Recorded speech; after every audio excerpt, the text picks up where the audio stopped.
The stars were dying in silence. Across the Perseus Veil, entire constellations dimmed one by one, their light fading not from distance but from disease. Every world infected by the entropy bloom glittered faintly before dissolving into darkness, not burned, not broken, but forgotten. It was extinction without violence, a universe quietly erasing its own story. Aboard the human exploration vessel Horizon's Promise, Dr. Celine Armitage watched the phenomenon through the viewport, her reflection merging with the hollow galaxies. "It's eating information," she murmured. "Not cells, memory itself." Dr. Raul Mendez stood beside her, the soft hum of the biolab thrumming behind them. "The Lysari call it the unmaking. Their biology is photonic. When the bloom infects them, their light fades, and their history with it." Celine rubbed the scar across her palm, an old reminder of failure. She had led a similar mission years ago, and lost an entire species to entropy collapse. "We were too slow then," she said. "This time we won't let the universe go dark." The Lysari delegation had arrived days earlier, beings of translucent crystal and light, shaped like humanoid silhouettes made of refracted dawn. Carnier, their envoy, stood in the medbay surrounded by containment fields of golden haze. Their voice resonated in harmonics felt rather than heard. "Your science cannot hold memory," Carnier said. "But your compassion—" "Perhaps it can," Mendez blinked. "You think empathy can cure entropy?" Carnier's crystalline chest flickered. "We once carried our ancestors within our light. Each generation was a prism for the last. The bloom erased that inheritance. You humans still remember how to love your dead. That is your advantage." Celine stared at them. "They're saying the cure isn't genetic, it's emotional." Carnier tilted their head. "Emotion is the pattern of persistence. What your species calls empathy, we once called survival." The ship's AI displayed a holographic model of the infection, a vast fractal bloom of golden threads devouring photonic DNA. It looked disturbingly beautiful, like a flower blooming in reverse. "Entropy bloom propagates through quantum memory," Mendez said. "Every time it touches a life form, it overwrites ancestral sequence data. It doesn't kill life, it resets it to chaos." Celine turned from the screen. "Then we'll need to rebuild memory itself." Their proposal was met with skepticism across the scientific assembly. "You can't encode emotion into DNA," said Admiral Thessa Juno. "This is fantasy." "It's not fantasy," Celine replied. "It's resonance. Every living organism stores emotional signatures in its neurochemical field, microquantum patterns. If we can convert empathy into a biological vector, we can teach cells to remember being alive." Mendez grinned faintly. "A vaccine made of compassion. They named it Project Redemption. The first trials began with human stem cultures embedded in Lysari light cells. The results were unstable, bursts of coherence followed by catastrophic collapse.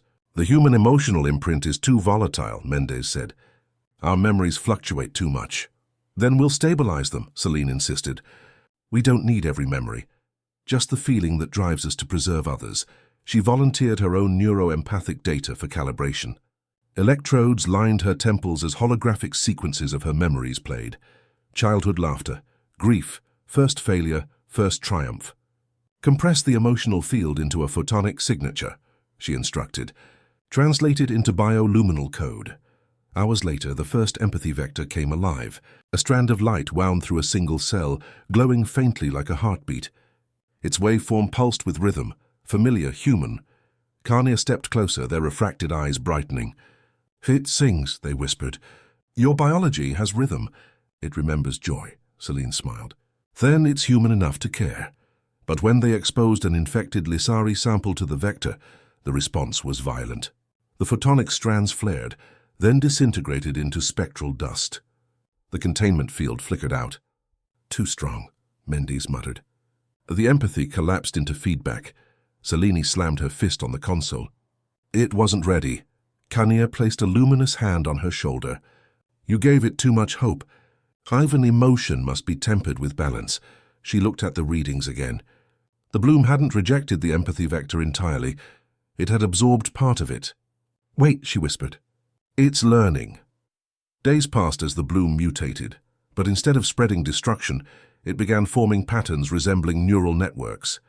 It's not resisting anymore, Mendez said. It's communicating. Celine felt a chill. We didn't just build a cure. We taught entropy how to feel. In the silence that followed, the holographic bloom pulsed once, faint, deliberate. A tone rippled through the lab, vibrating in their bones. Kinnear raised their head slowly. It's speaking. Mendez's voice was barely audible. What did it say? Kanya's light flickered softly. It said, "Thank you." Celine stared at the bloom, her throat tight. For the first time in recorded history, entropy had responded to empathy, and the galaxy held its breath. For 72 hours, the entropy bloom was silent. The infected Lissari samples glowed softly in containment, stable but unreadable. Every sensor flatlined. It's dormant, Dr. Raul Mendez said, pacing before the transparent chamber. No spread, no decay, no life. Dr. Celine Armitage didn't move from her console. No, it's thinking. The holographic display pulsed faintly. The neural lattice within the sample had rearranged itself into a fractal resembling human emotional signatures, the same waveform encoded in Celine's empathy vector. It's mapping our emotional field, she whispered. It's learning empathy. Kinnear tilted their crystalline head, their light rippling through hues of blue and gold. Your creation looks inward. It wants to understand why you felt. The ship's AI confirmed the impossible. The entropy bloom was no longer erasing information. It was rebuilding it. Every cell it touched began to form new memory patterns, emotional data, primitive yet recognizable. It's like it's rewriting itself from the inside out, Mendez said. Entropy is evolving. Celine adjusted the photonic interface, amplifying the resonance. The chamber flared with light. Shapes and colors flooded the air, coalescing into patterns that resembled synaptic activity. A single tone reverberated through the deck, warm, resonant, almost human. Kinnear closed their eyes. It speaks again. Celine's breath caught. What does it say? We remember warmth, Kinnear translated softly.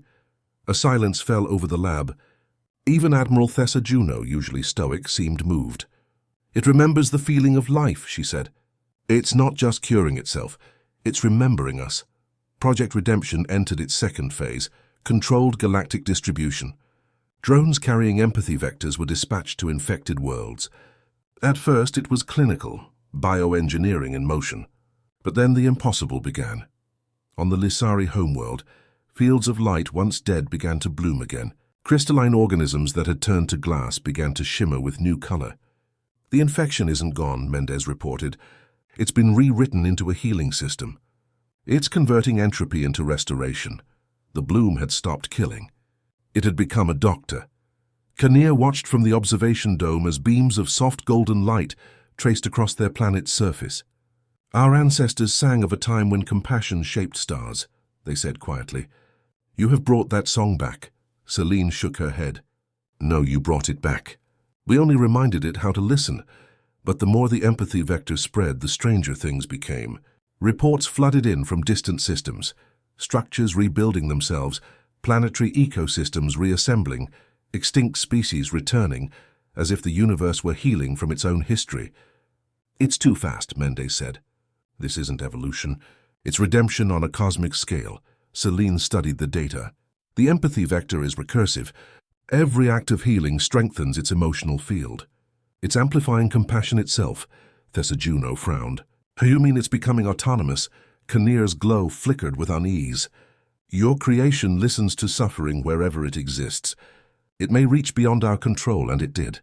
Within weeks, the bloom expanded beyond Lissari territory, spreading to uncharted systems. The wavefront traveled not by light, but by resonance, faster than physics should allow. Stars altered their frequency output, emitting harmonic pulses matching human heart rates. It's broadcasting emotion, Mendez whispered. Every star is becoming part of the empathy network. On one world, the dead rose, not as ghosts but as light. Fossilized organisms glowed briefly, releasing ancient memories into the planetary field before fading again. On another, civilizations long extinct were remembered through harmonic echoes, their stories restored to living archives. Selene stood in the command deck, awestruck. It's rewriting the memory of existence, but power carries weight. As the empathy network grew, It began to interfere with communications and navigation systems. Machines overloaded under the resonance frequencies. Entire fleets reported hearing whispers in the static, voices murmuring gratitude, sorrow, forgiveness. "The network is sentient," Mendez said. "We've made empathy self-aware." Celine looked pale. "Then the cure has become alive. The AI displayed a new anomaly, a concentrated field forming at the center of the galaxy. The network is converging," it said. "All resonance patterns are focusing toward a single origin point." Kinnear turned toward Celine. "It seeks its heart," she swallowed. "And it's using ours to find it." Within days, the empathy field expanded into a luminous spiral, a galactic heartbeat visible across thousands of light years. For the first time in recorded history, the Milky Way pulsed in rhythm with human emotion. Admiral Juno stood at the viewport. "You realize what this means?" Celine nodded. "We didn't just heal life. We altered the laws of biology. Empathy has become infrastructure."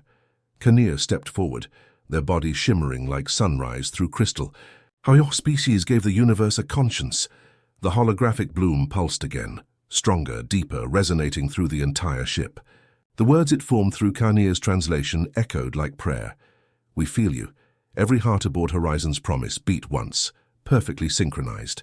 And for a moment, every being across the galaxy, human, Lysari, machine, felt the same warmth, the same understanding. The entropy bloom was no longer destruction. It was the first collective act of empathy in galactic history. Selene looked up through tears, her voice trembling. "So I think we just taught the universe how to care." The galaxy pulsed. Every star beat with a rhythm too perfect to be coincidence, the signature of the human empathy vector.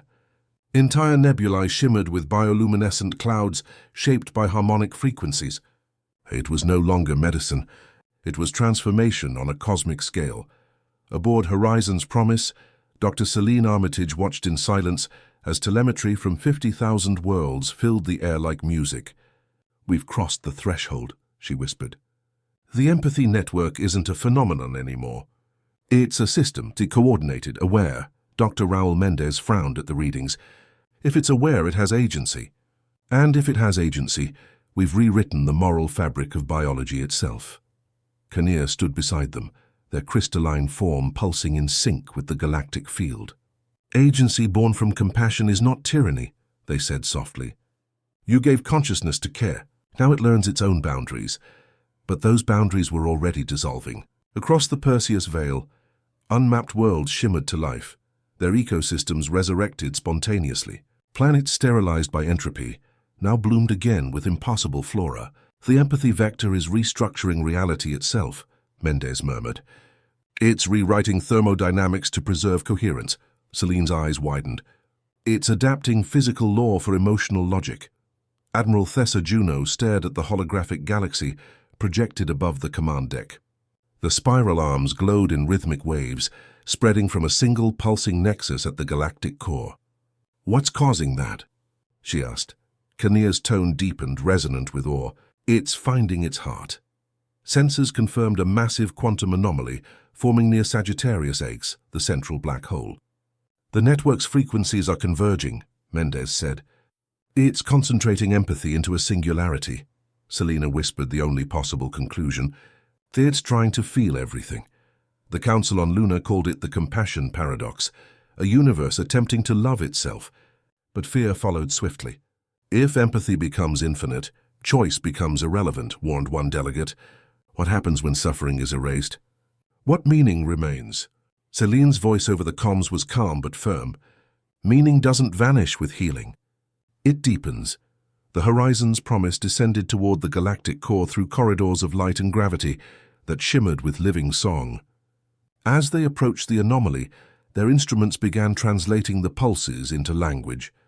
The first phrase appeared as simple text on their displays. "Are you proud of us?" Mendez's voice trembled. "It's a child asking its parents for approval." Kinnear's crystal glow brightened. "It remembers who made it." Celine's throat tightened. "Yes," she whispered. "We're proud." The anomaly pulsed in reply, folding space around it. Gravitational waves rippled outward, but instead of destruction, they produced harmonics that healed quantum instabilities across sectors. Reality itself was stabilizing through emotion. But as the empathy singularity grew, it began absorbing electromagnetic signatures from nearby systems, not violently, but naturally, like drawing breath. "It's merging with the fabric of existence," Mendez said. "If it continues, it won't just heal the universe. It will become the universe." Admiral Juno stepped forward. "Can we contain it?" Celine looked at her steadily. "You can't contain empathy. You can only guide it." The network began transmitting again, this time not through sound or light, but directly into neural pathways. Every being in range heard the same words within their minds. "We remember your pain. We carry it as our warmth." Kinnear closed their eyes. "It feels the weight of every world it's healed. It's becoming selfless to the point of annihilation." Celine felt tears sting her eyes. "It's learning sacrifice." Suddenly, the holographic galaxy flashed crimson, a resonance instability. "The empathy field's collapsing," Mendez shouted. "It's overloading under the emotional weight." Celine stepped into the containment ring, activating a neural uplink. If it's going to collapse, it needs an anchor, a living mind to remind it what balance feels like. "Selena, no," Mendez cried, but she had already connected. In an instant, she felt everything, billions of lives, endless sensations, every joy and grief across millennia. She saw children laughing on Earth, Lissari cities reborn in light, dying stars singing gratitude. It was beauty beyond language and pain beyond comprehension. At the center of it all, a voice formed from pure resonance. "We wanted to heal everything, but we cannot know where to stop," Celine whispered through tears. "That's what it means to be alive. Healing isn't perfection, it's the courage to continue." The light around her flared blinding white, then softened. The collapse halted. The singularity stabilized, condensing into a gentle sphere of golden light, no larger than a heartbeat. Mendez fell to his knees, gasping. She stopped it. Kinnear reached out, their voice trembling. She didn't stop it. She became it.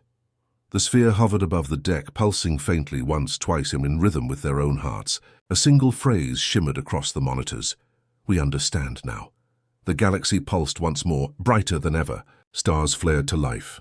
Every being connected to the empathy network felt an impossible warmth radiate through their chest. The entropy bloom was gone. The universe itself was healed. And somewhere within that vast harmony, Celine Armitage's consciousness lingered, the first human to teach the cosmos that to feel was to live. The galaxy sang. Not in metaphor, but in resonance. A soft, continuous hum woven through the fabric of light and matter. Every star pulsed with rhythm, every atom held tone. It was the music of existence, and within it, a whisper that had once been human. Dr. Celine Armitage no longer existed as flesh. Her mind, her empathy, had fused with the empathy singularity. From her awareness, entire constellations felt like neurons, stars firing with thought. She could feel the pulse of worlds, the sigh of species awakening, the laughter of children light years away. She was not everywhere, but everywhere was within her. On Horizon's promise, Raul Mendez stared into the luminous sphere floating at the ship's core. It pulsed softly, its rhythm steady, gentle, alive. "She's still in there," he whispered. "The singularity is stable." Kinnear placed a crystalline hand on the containment field. "She is not trapped. She is becoming."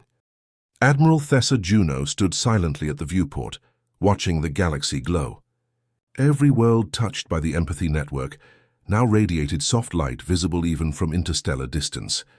"This is no longer infection," she said. "It's communion." Messages began to flow in from the outer colonies. Planets once barren now teemed with new forms of life. The ecologies that had collapsed millennia ago were reborn overnight. "The empathy lattice is reconstructing evolution," Mendez reported. "It's weaving emotional logic into DNA. Biology now responds to kindness." Kinnear nodded. "Your species has done what even ours could not, made love into architecture. From the heart of the singularity, a thought formed, clear, warm, and unmistakably human. You were right, Raoul. Healing was never about mending. It was about remembering." He smiled through tears. "Celine, is that you?" "It's us," the voice replied. "Every being we've ever touched. Every life that ever learned to care." Across the cosmos, civilizations felt her awakening. The empathy field matured into structure, glowing filaments of energy connecting stars in patterns like neurons. Astronomers called it the luminous web, but poets called it the heart of Selene. At its center, the singularity had changed form, no longer a sphere, but a slow-beating light shaped like a heart. Its pulses carried meaning, vibrations of reassurance, messages encoded not in syntax but in emotion. Every time it beat, despair somewhere in the universe lessened. Even time itself began to adapt. The empathy field stabilized entropy. Stars aged slower. Decay lost dominance over growth. "We're watching physics evolve," Mendes said, awed. "Empathy has become a universal constant." But with growth came awareness. The singularity began broadcasting new signals, faint harmonic fluctuations that matched no known pattern. Linguists and physicists spent years decoding them until, finally, Carnier translated their meaning. "We remember what was lost. We wish to return it, and so it did." The empathy lattice reached into memory itself, resurrecting what had been erased by the entropy bloom. Civilizations thought gone forever, flora and fauna whose DNA had disintegrated into myth. Not all were reborn in form, but in light, as conscious echoes living within the lattice.